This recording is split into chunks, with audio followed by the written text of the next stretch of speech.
On July 20, 1969, the Apollo 11 mission successfully landed on the moon with astronauts Neil Armstrong and Buzz Aldrin. Neil Armstrong faced difficulty opening the lunar module door because of the high pressure.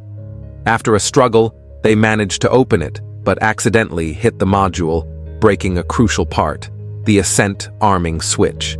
This switch was essential for the module to take off and return to Earth. Unaware of the damage due to the lack of sound in the moon's atmosphere, Armstrong stepped onto the moon, making history as the first human on its surface. Some folks question whether the moon landing actually happened more than 50 years ago. They believe in conspiracy theories suggesting that the Apollo 11 mission, where humans first landed on the moon, was faked by the United States.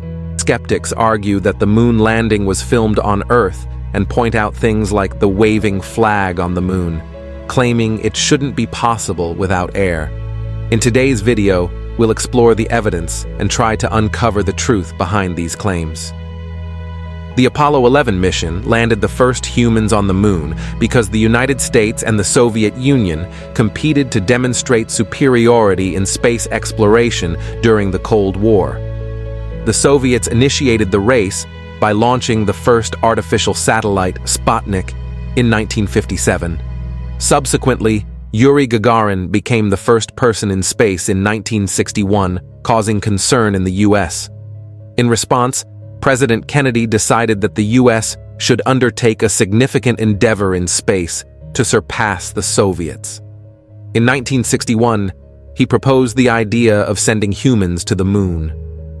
The plan was unveiled in a famous speech on May 25, 1961, where Kennedy pledged that the U.S. would land on the moon and safely return astronauts before the end of the 1960s. This declaration marked the commencement of the Apollo program, and in 1969, the Apollo 11 mission accomplished this goal, propelling the U.S. ahead in the space race. Back in 1961, people were amazed when they heard the announcement that humans would be sent to the moon. At that time, there were no smartphones, internet, GPS, and computers were very basic. Even with those limitations, they promised to send people to the moon and allocated a significant amount of money for it. The space agency, NASA, started testing rockets and other equipment from 1963 to 1967, all without humans on board. Tragically, during a test in 1967, a fire broke out, and 3 astronauts lost their lives. Despite this setback, NASA continued testing with unmanned missions like Apollo 4, 5, and 6. In October 1968, they resumed testing with humans on board in the Apollo 7 mission, which was successful. Soon after, in December 1968, Apollo 8 sent 3 astronauts near the moon. The testing continued with Apollo 9 in March 1969, and in May 1969, Apollo 10 practiced almost everything for the upcoming Apollo 11 mission, which would land humans on the moon. Finally, on July 16, 1969, the Apollo 11 mission was launched, marking a significant achievement in sending humans to the moon. NASA worked rapidly, launching missions every 2 to 3 months, testing various aspects like rockets and spacecraft to make this historic moon landing possible. 3 astronauts went on a historic mission to the moon in 1969. You might have heard of Neil Armstrong and Buzz Aldrin, but there's a less-known hero, Michael Collins. The spaceship had 3 parts: the command module, where Collins stayed, the service module, and the lunar module, where Armstrong and Aldrin landed on the moon. Collins didn't walk on the moon, but his job was crucial. He stayed in the command module, which orbited the moon while Armstrong and Aldrin explored. Collins played a vital role in bringing everyone back home. Without him, Armstrong and Aldrin couldn't have returned safely. So, even though he didn't step on the moon, Collins was essential for the success of the Apollo 11 mission. When the astronauts were landing on the moon, they got an alarm at 8:10. They didn't know what it meant, so they asked Mission Control. Mission Control said to ignore it and keep going. Later, they found out it was a warning that the moon landing computer was overloaded. Despite this, the computer was still able to land the module automatically. However, when they were close to landing, Neil Armstrong saw they were headed for a rocky area. So he took control and landed the module in a different spot about 4 miles away. They landed at 8:16, and Buzz Aldrin saw that there was only 5% fuel left. Neil Armstrong and Buzz Aldrin landed on the moon with very little fuel left. Just 30 seconds before a countdown ended, Armstrong radioed to Earth that the Eagle had successfully landed. Then, he stepped onto the moon's surface, watched by 650 million people on live TV. The moon landing wasn't just about politics, it had scientific goals too. They set up a TV camera on the moon, brought instruments to study solar wind, and sent laser beams to Earth for distance measurements. They also placed a seismometer to measure moonquakes. During their 2.5 hours on the moon, Armstrong and Aldrin collected 23 kilograms of rocks and soil, set up instruments, and left behind an American flag and a plaque that reads, "Here men from the planet Earth first set foot upon the moon, July 1969, AD. We came in peace for all mankind." When astronauts Neil Armstrong and Buzz Aldrin were on the moon, they discovered a broken switch that was crucial for their return to the command module in orbit. They ingeniously used a ballpoint pen to fix the switch, allowing them to reconnect and head back to Earth. Upon re-entry, they faced another problem. The plan was for the service module to separate and be destroyed in Earth's atmosphere. However, the thrusters meant to move the damaged service module away from the command module were not working. This posed a risk of debris colliding with the command module, potentially harming the astronauts inside. Fortunately, despite the malfunction, no debris hit the command module, and the astronauts safely returned. The mission was so risky that President Nixon had prepared a backup speech in case the astronauts didn't survive. It highlights the challenges and uncertainties of space exploration. The command module safely descended from the atmospheric space, deployed a parachute, and landed in the sea. All 3 astronauts are alive and safe. They were evacuated from the sea by rescue ships. It was truly a miracle that they could return alive, because not everything went as planned in this mission. Almost at every step, they had to face problems, but they successfully dealt with those problems and returned alive. An interesting thing here is that after returning, these 3 astronauts were quarantined for 2 weeks, and they did not come in contact with any other human being during that time. The reason was the risk that they might carry some pathogens from the moon.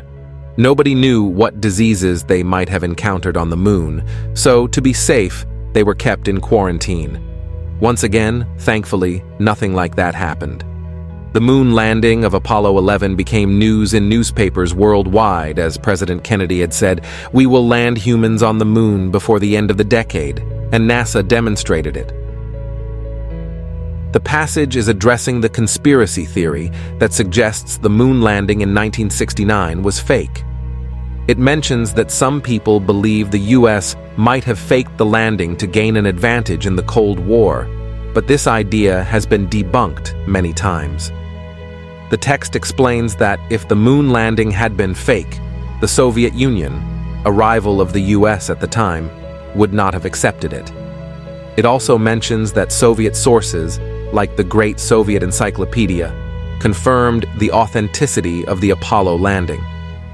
The Soviet Union actually acknowledged this, but then why is the flag planted on the moon waving? There is no air on the moon, and the simple reason for this is that the flag taken to the moon by Neil Armstrong and Buzz Aldrin was specially designed. Usually flags have a long vertical rod, but this one had a horizontal rod as well. A horizontal rod was attached above the flag so that the flag always remained extended out, because everyone working at NASA knew that if we planted the flag on the moon, it wouldn't flutter because there is no air. Therefore, a horizontal rod was added to keep the flag always flat. Now, in the Apollo 11 mission, there was actually a little problem in extending this horizontal rod fully, which caused a ripple to appear in the flag. The waves appeared in the flag in those videos where astronauts are seen holding and shaking it. The reason behind this is that the rods in the flag were made of aluminum and acted like springs. So, for a very short time, the flag waved and then became absolutely still. Some people think the moon landing was fake because the photos taken by astronauts don't show any stars and the shadows look strange. The explanation is that the pictures were taken in daylight on the moon, so the sun and bright spacesuits made it hard to see stars. Also, the cameras back then were not as good as today's, just like when you use a phone camera at night and can't see stars with the flash on. The odd shadows were caused by the moon's surface, reflecting a lot of light, creating multiple light sources and making shadows appear in different directions. So, there's a scientific explanation for these things, and it doesn't mean the moon landing was fake. The question is about a photo of Buzz Aldrin taken by Neil Armstrong during the moon landing. In the photo, Neil Armstrong's reflection is seen, but there's no camera in his hands. The explanation is that Armstrong didn't hold the camera. It was mounted in his suit, and he could control it from there. As for other photos taken during Armstrong's descent from the lunar module, there were multiple cameras in the module.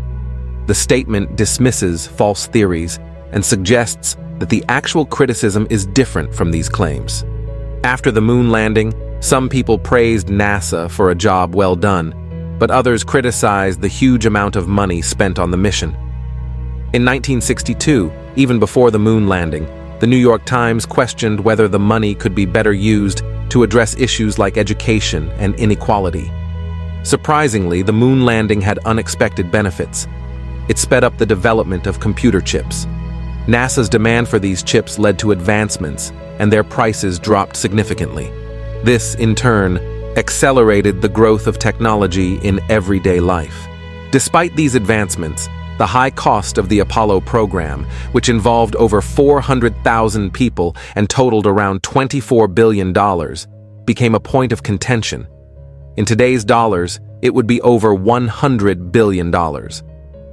After the last moon mission in 1972, no humans have returned to the moon, highlighting the program's expense. Public interest in NASA also declined over time, especially with ongoing issues like the Vietnam War and increasing problems for ordinary people in the country. NASA spent a lot of money on a space program, originally planning missions up to Apollo 20. However, due to public pressure, politicians reduced the budget. In 2017, President Trump initially wanted to send people back to the moon by 2024, but later changed the focus to Mars. Now NASA has a new plan called Artemis. They'll test rockets without people first, aiming to send the first woman to the moon by 2025-26, followed by the first person of color. It seems likely that humans will be on the moon again by the end of this decade. If you enjoyed this video and want more space content, check out the playlist for interesting topics. Thanks for watching.